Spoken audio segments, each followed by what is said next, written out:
নমস্কার, আমি মঞ্জুশ্রী। আমার চ্যানেল ছন্দমাধুরীতে আপনাদের স্বাগত। আজকে আপনাদের কাছে একটা ভূতের গল্প, তা আবার শীতকালের ভূতের গল্প নিয়ে চলে এসেছি। হ্যাঁ, আমার গল্পটা পড়তে একটু ভয় লাগছে, কারণ ভূতের গল্প বলে নয় আর শীতকালের গল্প বলে নয়। গল্প বলতে পড়তে ভালো লাগছে, আপনারা অনেকেই জানবেন। এই গল্প পড়ে আমার চ্যানেল ডিমনিটাইজ শুধু হয়নি, আমার চ্যানেল উড়ে গেছিল ওয়াইটির থেকে। কিন্তু যার গল্প পড়া স্বভাব, সে গল্প না পড়ে থাকতে পারে না। আপনাদের কাছে আমি নিয়ে এসেছি। আমি যদি আমার এই গল্পে কোনো প্রবলেম হয়, আমি তখন গল্পটা ডিলিট করে দেবো। গল্পটা আমার খুব ভাল লাগলো। শীতকালের গল্প, লেপের মধ্যে লেপ মুড়ি দিয়ে শীতকালের গল্প পড়তে, শুনতে, শোনাতে, এই তিনটে জিনিসই আমার খুব ভালো লাগে। তাহলে আসুন আমি আপনাদের কাছে হুমায়ুন আহমেদের একটি গল্প, শীত।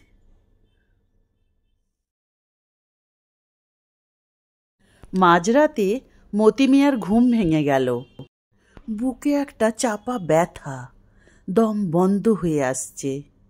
শ্বাসের কষ্টটা শুরু হলো বোধহয়। সে কাঁথার ভেতর থেকে মাথা বের করল। কি অসম্ভব ঠান্ডা! বুড়ো মারার শীত পড়েছে। দরমার বেড়ার ভেতর দিয়ে ঠান্ডা হাওয়া আসছে। হাতে পায়ে কোনো সাড় নেই। ঠান্ডায় জমে গেছে নাকি?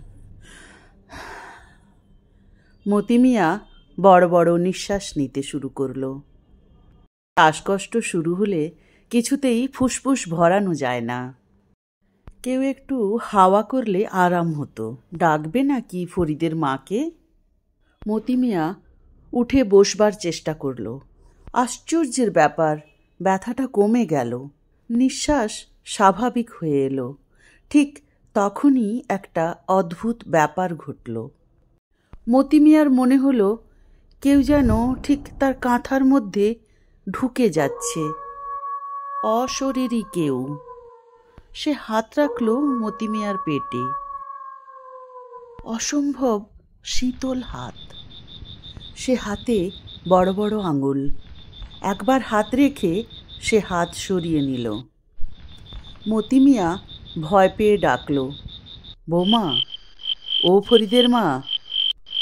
ফুলজান ফরিদকে নিয়ে রান্নাঘরে ঘুমায়। শ্বশুরের বেশিরভাগ কথারই সে কোনো জবাব দেয় না। আজ দিল।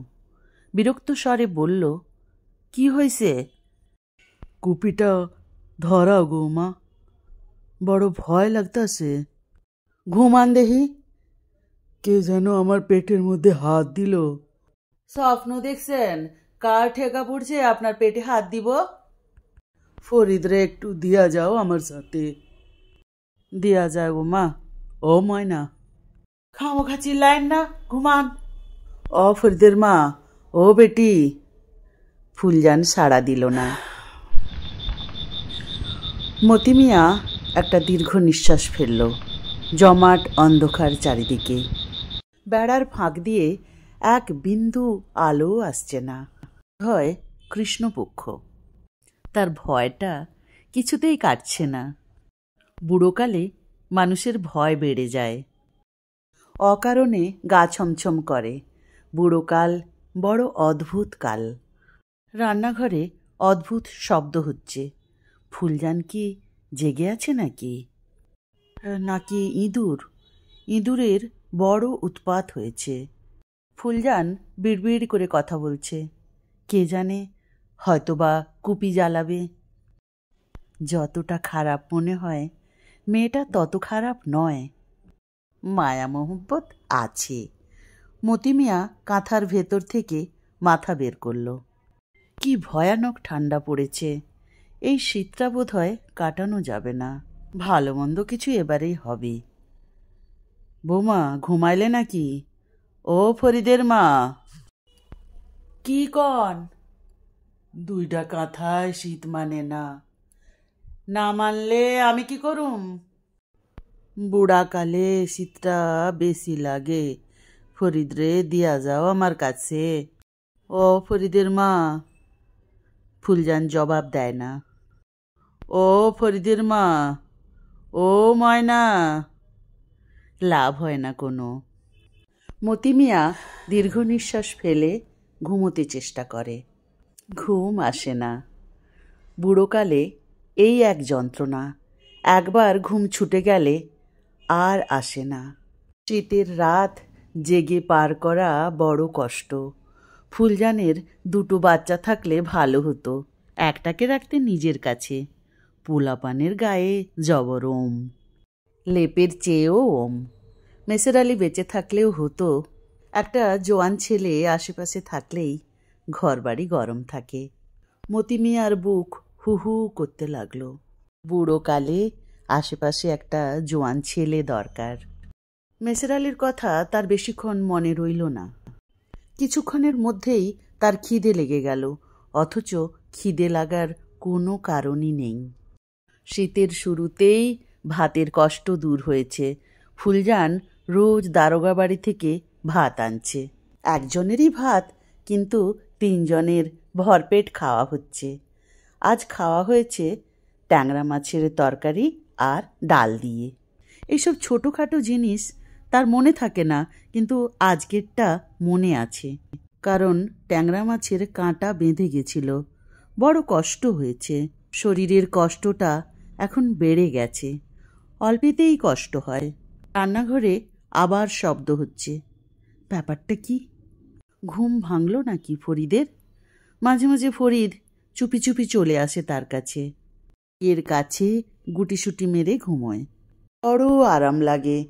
মতি মিয়া উৎকর্ণ হয়ে অপেক্ষা করে এবং একসময় অবাক হয়ে লক্ষ্য করে রান্নাঘরে কুপি জ্বালানো হয়েছে। বিড়বিড় শব্দ শোনা যায়। ফরিদের মা কি নিজে নিজে কথা বলছে নাকি? বৌমা, কি হয়েছে? কিছু হয় নাই। বাতি জ্বালাইলা, বিষয়টা কি? ফরিদ বিছানা ভিজাইতাছে। কও কি? শীতের মধ্যে কামটা কি করলো? একটা চড়ের শব্দ শোনা যায়। ফরিদ অবশ্য কাঁদে না। মতি মিয়া উল্লসিত স্বরে চেঁচিয়ে ওঠে, এরে দিয়ে যাও আমার কাছে, পোলাপান মানুষ। ফুলজানের তরফ থেকে কোনো সাড়া পাওয়া যায় নাই। ও বৌমা, ও ফরিদের মা। কি? ভিজা কাঁথার মধ্যে রাখন ঠিক না, বুকে কফ জমলে মুশকিলে পড়বা। ফুলজানের দিক থেকে কোনো সাড়া নাই। ফরিদ খুনখুন করে কাঁদতে শুরু করেছে। মতি মিয়া একটি দীর্ঘ নিঃশ্বাস ফেলল, আর তখনই ফুলজান ফরিদকে কোলে নিয়ে ঘরে ঢুকল। এক হাত দূরে থাকা কুপির সবটা আলো পড়েছে তার মুখে। মুখ থমথম করছে তার, বোধহয় কেঁদেছে কিছুক্ষণ আগে। ফুলজান মাঝে মাঝে রাত জেগে কাঁদে। মতি মিয়া সরে জায়গা করে দিল। ফরিদ চোখ বন্ধ করে আছে, ঘুমের ভান। এমন বজ্জাত হয়েছে। ফুলজান দাঁড়িয়ে আছে কুপি হাতে, কিছু বলবে বোধহয়। কিছু বলবা নাকি মা? না। শীতটা পড়ছে মারাত্মক। রশিদ সাহেবের কাছে একবার যাইবে নাকি? কম্বল যদি একটা দেয়। ফুলজান কিছু বলল না, কঠিন মুখে দাঁড়িয়ে রইল। মতি মিয়া একটা দীর্ঘ নিঃশ্বাস গোপন করল। ফরিদের মা যাবে না, যে কোনো কারণেই হোক। সে রশিদ সাহেবের কাছে যেতে চায় না। রিলিফের গম এলো একবার, সবাই গেল, ফুলজান গেল না। পা টেনে টেনে যেতে হলো মতি মিয়াকে। ও ফরিদের মা, কি কইবেন কন? যাইবে নাকি কাল একবার রশিদ সাহেবের কাছে? কম্বলের আমার দরকার নেই, শীত লাগে না আমার। হুমায়ুন আহমেদের এই গল্পটি শীত পরের ভিডিওতে আপনাদের শোনাবো।